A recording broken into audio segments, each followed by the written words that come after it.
Graça e paz, irmãos, graça e paz, irmãs. Chegamos a mais um Pequenos Textos, Grandes Verdades. E hoje eu gostaria de compartilhar com vocês uma reflexão que eu fiz no meu devocional da semana passada. Primeiro, eu queria trazer para você, trazer para o seu entendimento, para sua mente, algo que tem a ver com o texto que nós vamos ler. Você já parou para pensar que praticamente tudo que nós fazemos tem uma ferramenta envolvida no meio? Se nós vamos comer, usamos garfo, faca, colher.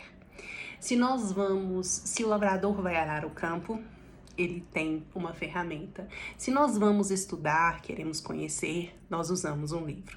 A nossa vida, em todas as partes dela, seja no nosso corpo, na nossa mente ou no nosso espírito, ele tem o uso de ferramentas. E a nossa habilidade, a gente viver bem, viver melhor, vai depender das ferramentas que nós temos e do uso que nós fazemos dela. Então, por exemplo, a Bíblia é uma ferramenta que nós temos para nos aprofundarmos no conhecimento de Deus e da sua vontade. A oração é uma ferramenta que nós temos e para ela, através dela, nós realmente usamos as nossas palavras também como ferramentas para falarmos com o Senhor. Então, se a gente for olhar em todas as áreas das nossas vidas, nós temos o uso de ferramentas. E hoje eu quero ler para você, na versão a mensagem, o texto que está lá em 2 Coríntios 10, versículos de 3 a 6, que diz o seguinte: o mundo é sem princípios, é uma selva lá fora, ninguém joga limpo. Mas o cristão não vive nem age desse modo.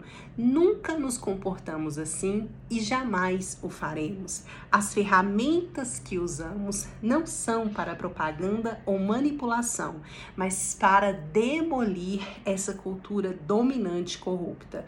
Usamos as ferramentas poderosas de Deus para esmagar filosofias pervertidas, derrubar barreiras levantadas contra a verdade de Deus, encaixar todo o pensamento livre, toda emoção e todo impulso à estrutura de vida moldada por Cristo.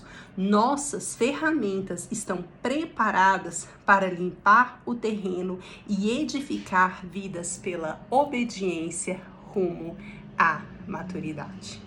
Nós temos disponíveis para nós ferramentas que não são humanas no caso desses textos, são ferramentas que elas advêm do próprio Deus e que elas existem, como diz o texto, para demolir a cultura dominante, que é uma cultura corrupta.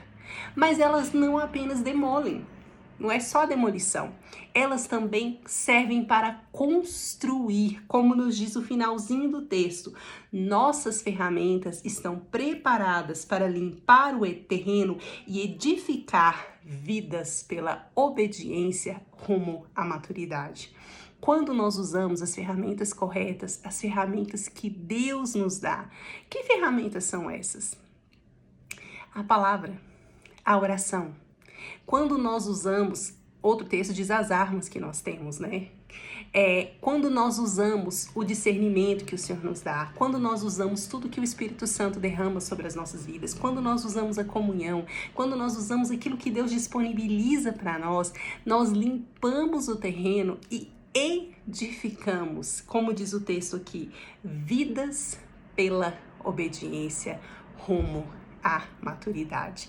É incrível a gente pensar que nós temos ferramentas disponíveis para demolir aquilo que não vem do Senhor, tanto nas nossas vidas quanto na vida das pessoas à nossa volta, mas também para construir aquilo que o Senhor tem para cada um de nós. E para finalizar, para nos estruturar, para estruturar a nossa vida, como diz o texto aqui, que será moldada por Cristo.